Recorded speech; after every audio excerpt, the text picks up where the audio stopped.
Good afternoon, and thank you for joining me for another office hours.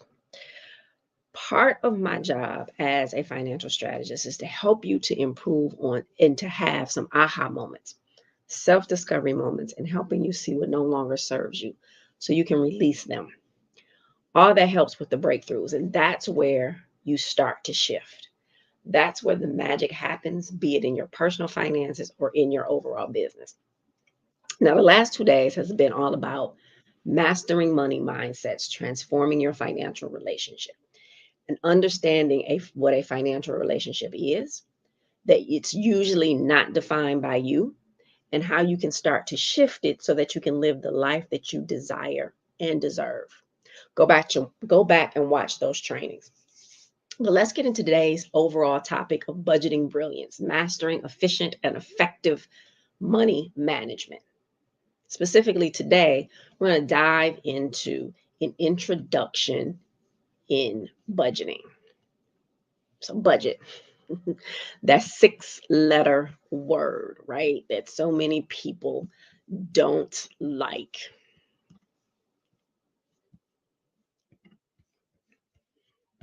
And more importantly, we're going to talk about what's what I call an efficient and effective budget. Okay. So what is a budget? If you just Google budget definitions, right, you will find pretty much overlapping definitions. So an estimate of income and expenditure for a set period of time. It's an estimate of how much money you'll make and spend over a certain period of time, such as a month or a year. And the term budget refers to an estimation of revenue and expenses over a specified future period of time, and is usually compiled and reevaluated on a periodic basis.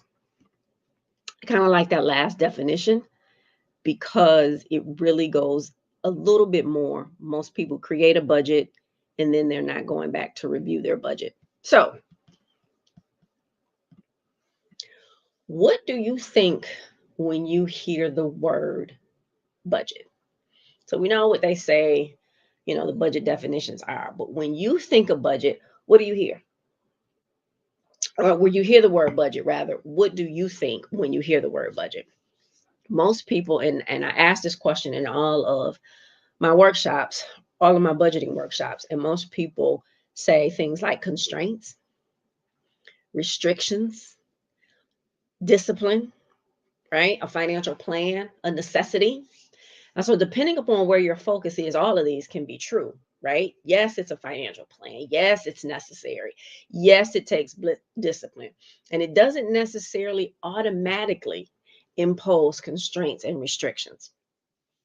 These can come based off of your own personal financial relationship, how much debt you have, how much revenue you have, right? People can say, I want to do a thing and I want to budget for a thing.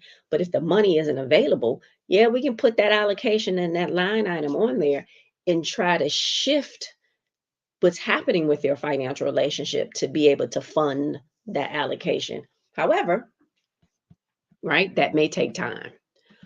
So let's talk about some of the budgeting mistakes people make, because I often talking to my clients and then just talking to people in the workshops I facilitate.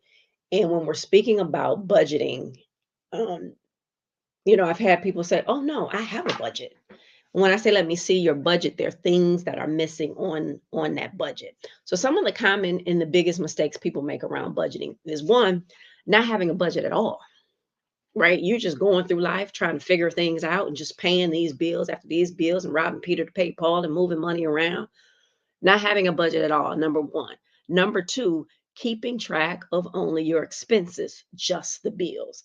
So you have no allocations for other items. So going out to lunch every single day or 3 or 4 times a week at work, you don't have a budget. You don't have an allocation for that. Those coffee and donuts or snacks that you get in the morning going to work from Starbucks or 7-Eleven or from Tim Hortons, right? Those things add up. If you're spending $7 to $10 a day going there, and that doesn't even talk about the gas, you're going just for the coffee, donuts, and snacks. That $7 a day starts to add up. Money that you get or that you give to people due to their hardships. So someone says, "Oh, hey, I need to borrow, X amount of dollars because whatever their thing is that's happening."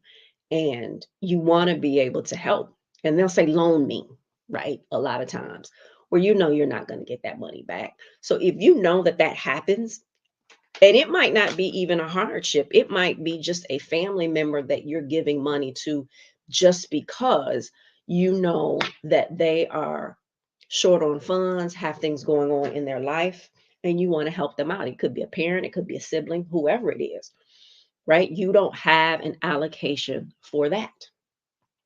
You don't have an allocation for for spontaneous shopping.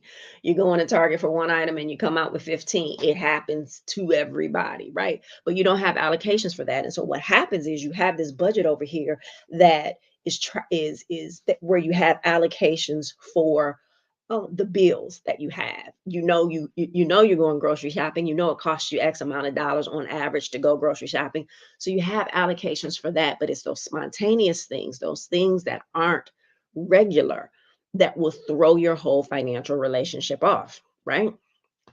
So, number three on the biggest mistakes people make around budgeting is lack of life and financial goals, right? Part of building an efficient and effective budget, and I'm going to talk about that in a minute, but part of building that efficient and effective budget is really knowing how you want to live the rest of your life and what are your financial goals. What do you want to accomplish? Too often, every one of my personal clients, I ask this question: how do you want to live your life or the rest of your life from this day forward? Because when we're creating that efficient and effective budget, right, we have to know that so that we can allocate for those things.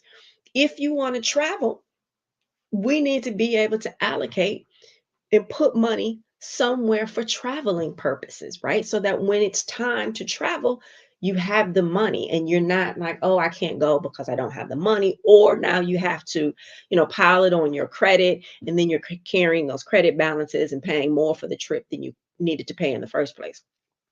So being able to have allocations on your budget, on your efficient and effective budget, for things that you want to do in your life for retirement. How do you want to live the rest of your life from this day forward?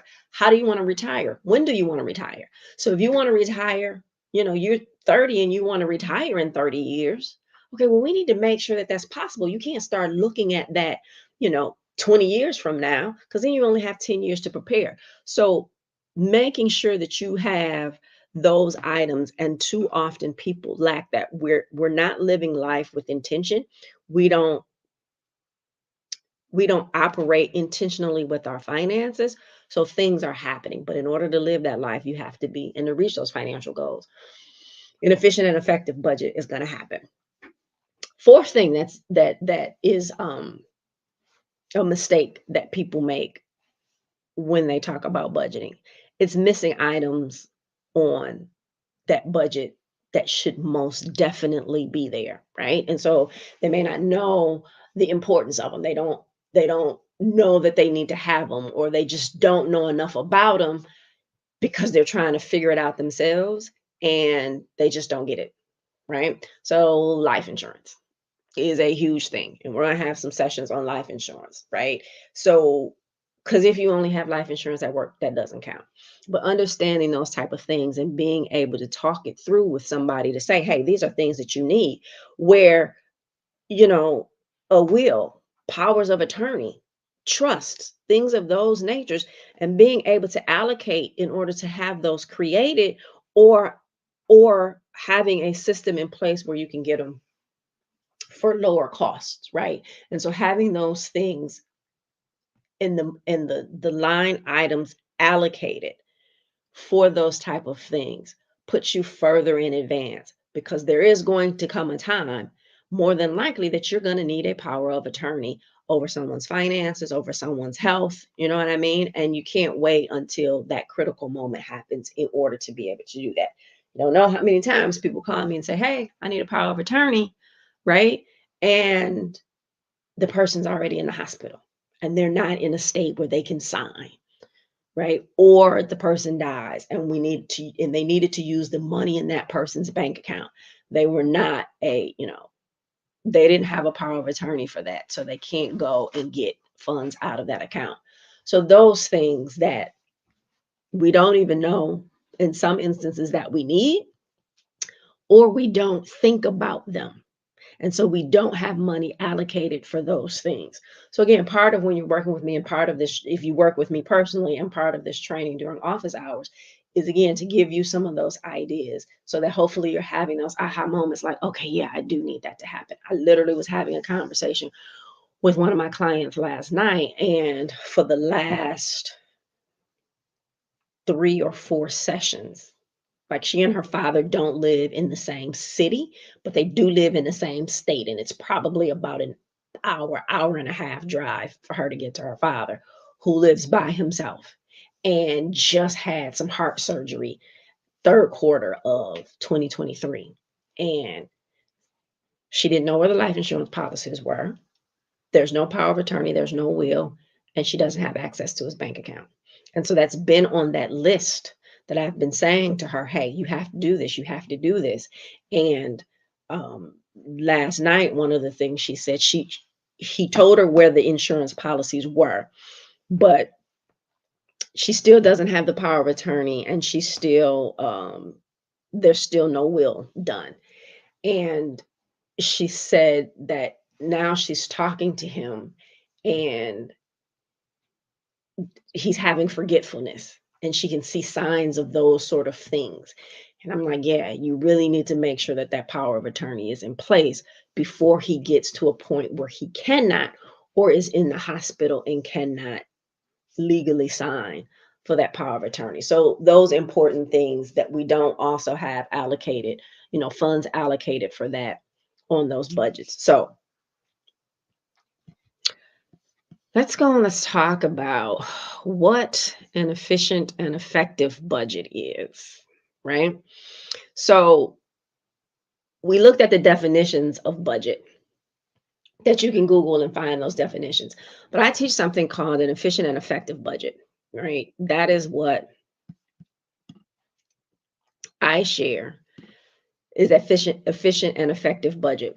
So an efficient and effective budget, which is ultimately a financial system of success. And so I was in DC and um, talking to a woman. I think I told this story sometime this week, but I was talking to this woman who was also at the conference with me. And when she found out what I did, she says, "Oh, I need to contact you because I make a lot of money. But if you look at my, savings and my investment accounts, you wouldn't think that I did." And I told her, it's because you don't have an efficient, a financial system of success.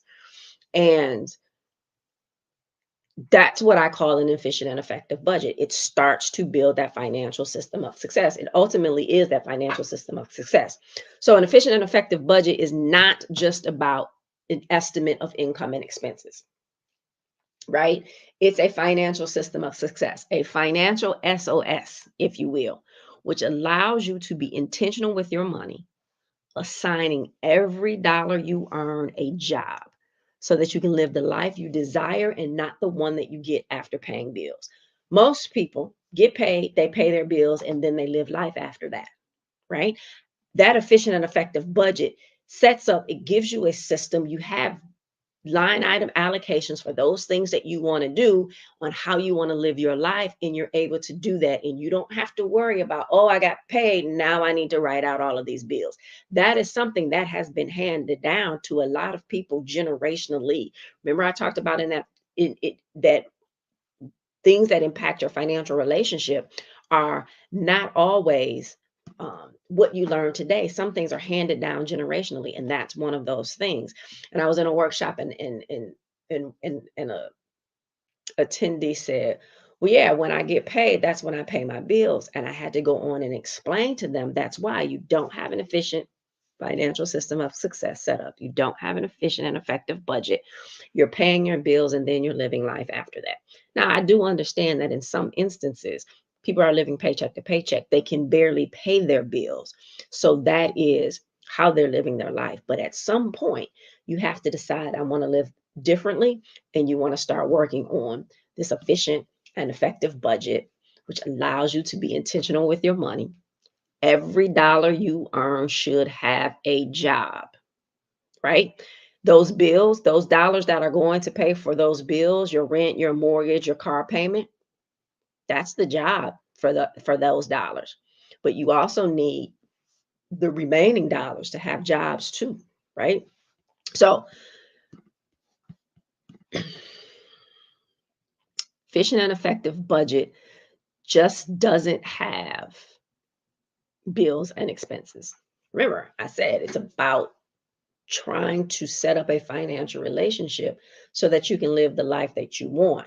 So it won't have just the expenses or the bills. It will also have allocations for self-care. Self-care, or as a really good friend of mine says, self-maintenance has to be an allocation in your budget. It's imperative that you're taking care of you. Personal development, right? The biggest investment that you should be making is the investment in yourself. So, investing in yourself on personal development, there should be an allocation for personal development. Shopping. People want to shop. We like to shop. I personally hate to shop. I just really need a private stylist. But people want to shop, right? And a lot of times you go out and you spontaneously see these things, and then you spend more money on that adventure than you thought you were going to spend, and it puts your whole budget out of whack, or now you may or may not being able to pay a bill. And again, remember, over 75% of people are living paycheck to paycheck. So it's not about how much money you make, right?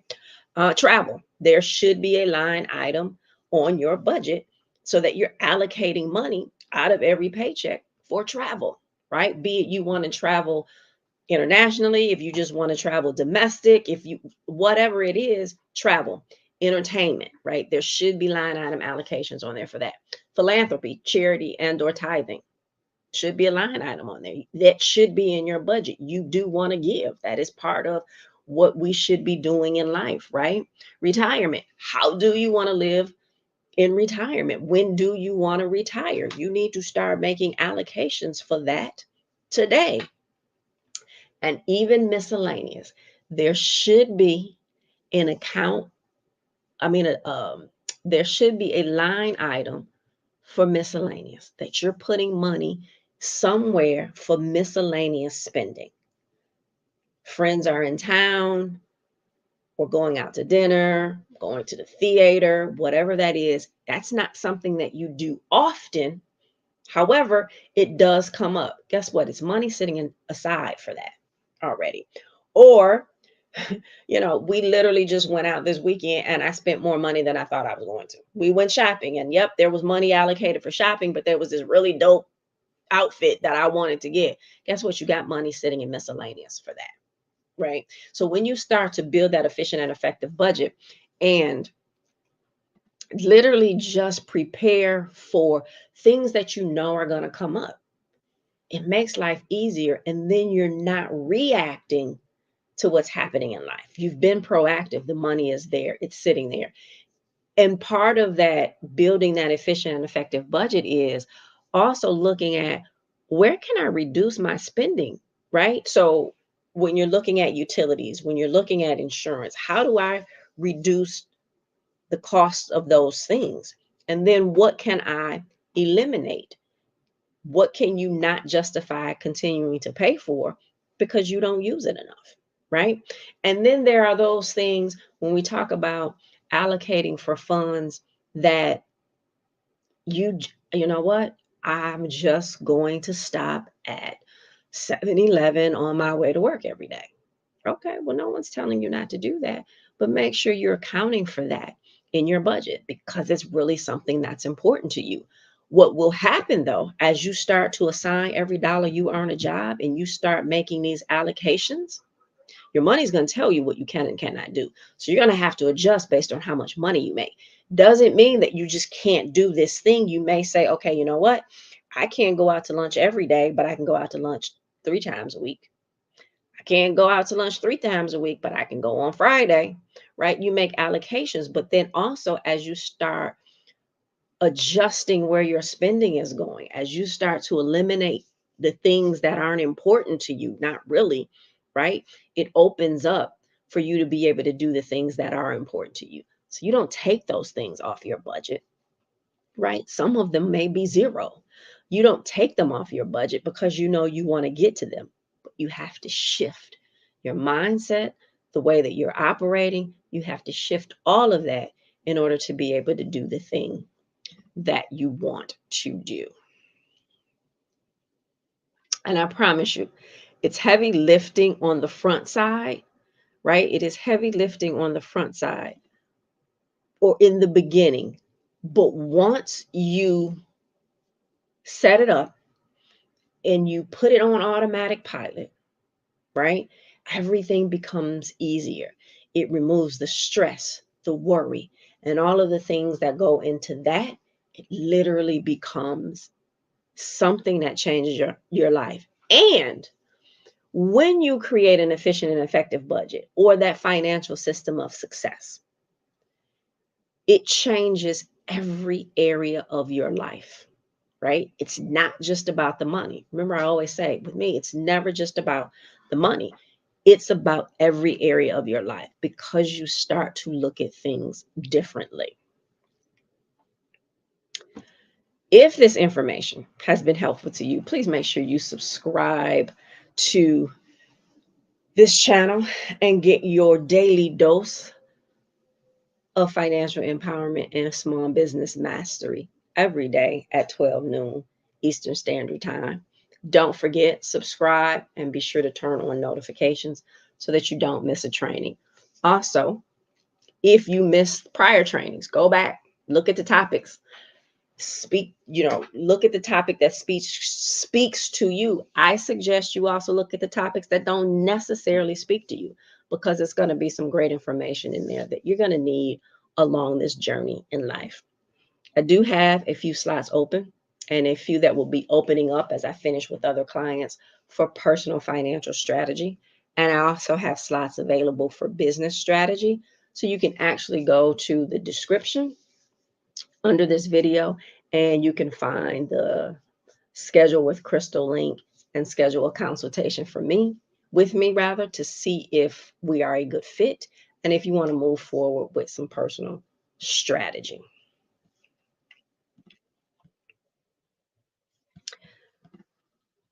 Let's talk about my favorite things. Every session I will have and offer up some favorite things. The links will always be in the description. But today, what else could the favorite thing be other than a household budget, right? So you can download the link in the description and it's a household budget, but it also comes with instructions, right? It also comes with instructions and you start to fill in that household budget based on your bills and your life that you want to live, right? So download the household budget. It's for free. It comes with instructions. And then there's also some follow-up emails that you will get from me that just kind of help guide you and give you some things to think about when you're completing that budget. Because again, it's heavy lifting up front, but once you get it done, you will be excited, and I promise you it will change not only your financial relationship and your financial life, but again, it'll change every other area in your life as well. So always next steps, because life is about elevation. It's a journey. So the homework and the next steps that I always give are part of that journey. It's taking the journey one step at a time, right? So you get the most of it. It's why I break it down into small steps. So what is the homework? Download the household budget. It's free. Complete the budget, right? Complete it. And I always tell people you cannot do this in one sitting, or you shouldn't try, because in some instances you might get frustrated. In some instances you may realize, oh my God, this is just too much. Step away, come back to it, and complete it, right? Elevation is also about completion. You got to complete the step to go on to the next step. And then as you do, and as you're done with it, sit with the results. What's happening? Even when you feel a certain kind of way, when you're filling out the budget, when you start to feel weird or you start to feel like it's too much or overwhelmed, sit with those emotions, and then sit with the results of what you're putting in that budget. You want to sit with that because there's something that needs to be healed. When you look at, oh my God, I'm spending a whole lot of money here, or I have a whole lot of debt. Well, it's not that you give up and you continue to walk down that path with all of that debt or all of those, nervous emotions about your financial relationship. You have to decide. You have to commit to you. You have to know that you are worthy enough to have a great financial relationship. You probably cannot do it on your own. You do need help. You can tune in here Monday through Thursday, 12 o'clock Eastern Standard Time. You can come back and review these videos as many times as you want to, right? That's the free help. You may say, you know what? I need more than that. Click the link below, schedule with Crystal, schedule that consultation with me, and let's see, can't we do some personal financial strategy for you, or business strategy to get you where you want to get. Don't settle for less. Don't settle for life after paying bills. Move along and do much more, right? So download the household budget. Complete the budget. I don't care if it takes you 1 day or 10 days. Complete the budget and sit with the results and determine what you want to do next in order to elevate to your next level in life. So as we wrap up for today, and I thank you for joining me, remember to always give yourself grace. Always give yourself grace. Always give yourself grace. Keep striving for your next level and never give up on you. Invest in you, and I promise you, it will change your life. Thank you so much for joining me today. Join the private Q&A that's following. The link is in the description. And remember, in all things you do, make it amazing. Thank you for watching. I appreciate your time. Be sure to join me for the private online Q&A immediately following. The link is in the description. And if you haven't done so already, please be sure to subscribe to my channel and turn notifications on so you never miss this opportunity. Thank you again, and I will see you on the other side.